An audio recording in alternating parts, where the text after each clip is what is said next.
Hello and welcome back to Star Citizen. My name is Even Lease, and today on 10 Minutes More or Less Ship Review, right behind me, the Anvil Terrapin. Let's go ahead and take a look.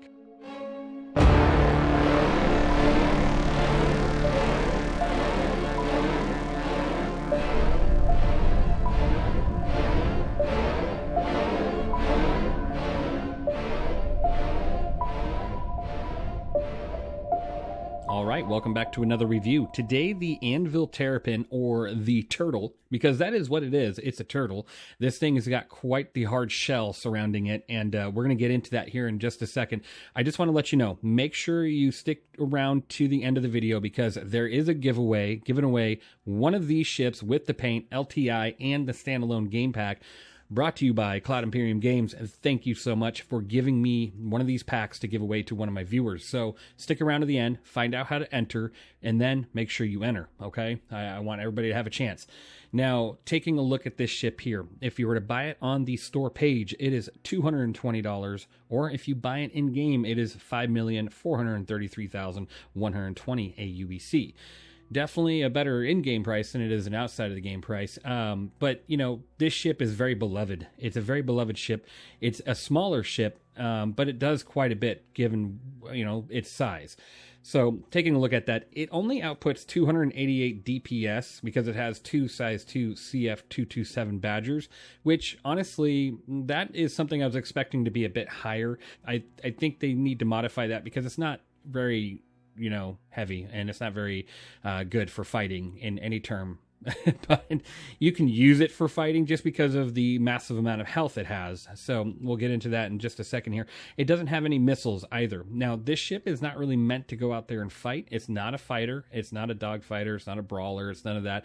This is considered a long-range scout or a deep space scout, where it kind of goes into the middle of nowhere and sits there and just kind of scans. It scans looking for potential, hostiles, potential, alien races we haven't seen before, or just planets that are habitable, or, all these different things. It goes out there and does that. It's kind of like a Pathfinder, an exploration ship, as well as a long-range deep space scout out there, kind of keeping an eye on the front lines and stuff like that. Now, does it do that job too well? I don't really think so either, but we'll get into that here in just a second, because this ship has a lot of pros about it. It's a great ship. It's a fantastic ship. This thing has two size 2 shield generators, giving you 12,000 shield HP, and that's a bubble shield, by the way. Now, 12,000 shield HP. I mean, that competes with a lot of heavy fighters right now. That competes with a lot of ships, and that's fantastic. A shield is just a shield, and it sooner or later will, evaporate, just given consistent fire. So you got to ask yourself, well, past that, what else do you have? This thing has 113,525 ship HP.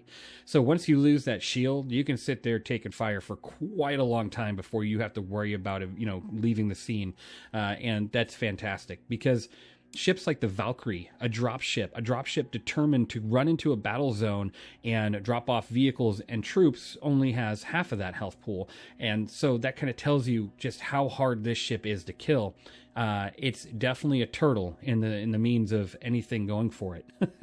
Now, it has 1.85 internal storage SCU. You can't access that right now. 3.24 and 3.23. It brought along the gear storage and removed that for some ships for right now, until they can get the components and gold standard up to par with all the ships. So expect that sooner or later, between now and 4.0, and potentially even longer than that. We'll see. It just depends on how many ships they can really iron out over that time frame. Now, looking at the ship's speed, you're thinking it's a long-range or deep space scout. What about its speed? Is it going to be able to evade enemy targets and kind of stay away from them?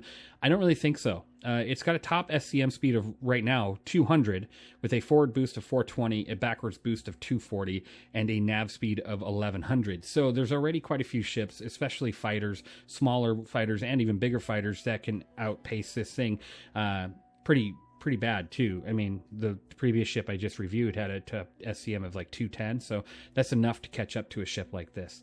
And that's something you got to really think about. Even though you have the health pool, you don't really want to get caught in this, never-ending cycle of never being able to leave a battle, and they're just pelting away until, they either disable you or destroy you. Now, this ship, again, another question I beg to ask is why, if it's a Deep Space Scout, does it only have 950 quantum fuel? Deep space means that you are going a long distance away from typically space stations or landing zones that would refuel you, and as well as you are typically in areas where there's not a lot of, friendly ship presence. That's why you're scouting, right? You are taking a look at areas that aren't as well protected as other areas where you might have fleet ships and stuff like that. So unless you're expecting there to be a fueling ship out there for you, this is deep space, not so much. You're going to have to stay within a certain distance of your, of a station or of a landing zone to make sure you have fuel. But I mean, that's just something to consider. Hopefully they'll change that in the future, given its intended role. Now, its EM rating is also kind of high. It's sitting at 12,076, and that's pretty high for a deep range scout, or deep space scout, sorry. Even though it does have that huge dish on the top of the ship, so that's probably, admitting to a lot of that, EM rating.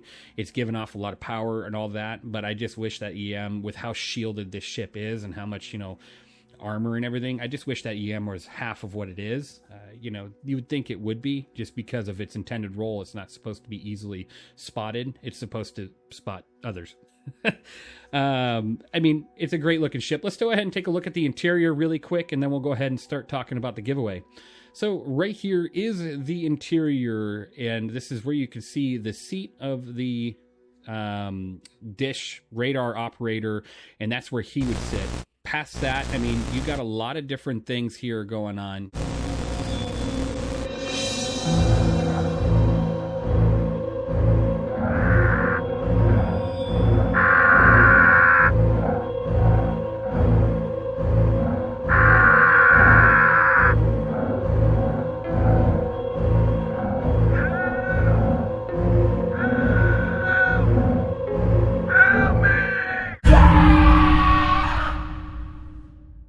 You got weapons racks, enough for 4 rifles and multiple handguns, as well as an armor area.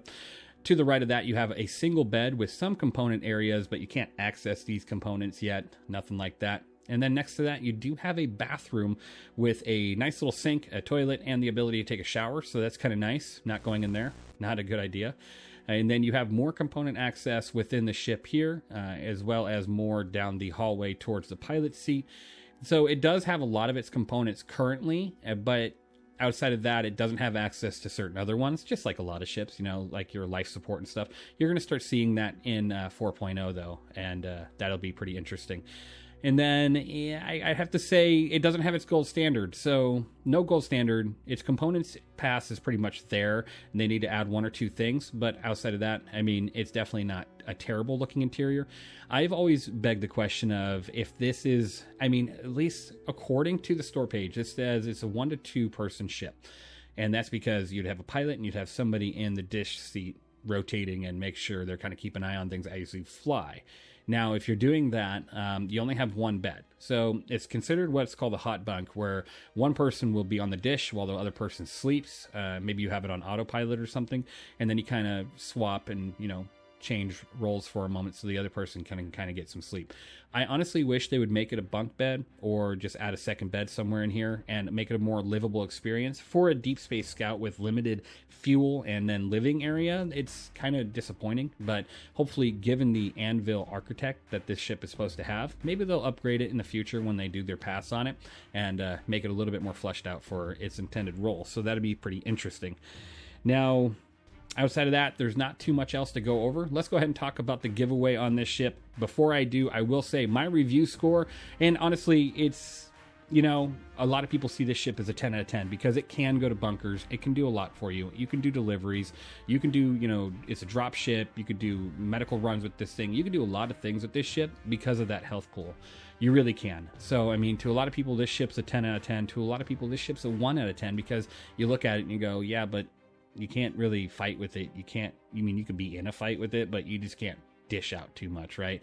And it's only got a very limited amount of use currently, and its intended gameplay isn't really there.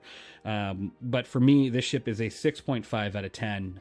It's a bit higher than I last rated it, and I think it's still a great ship. It's a fantastic ship, and anybody that wins one of these is very lucky. I think you're going to love it. It's very fun to fly, and the look of it is just truly amazing. So let's go ahead and talk about that giveaway.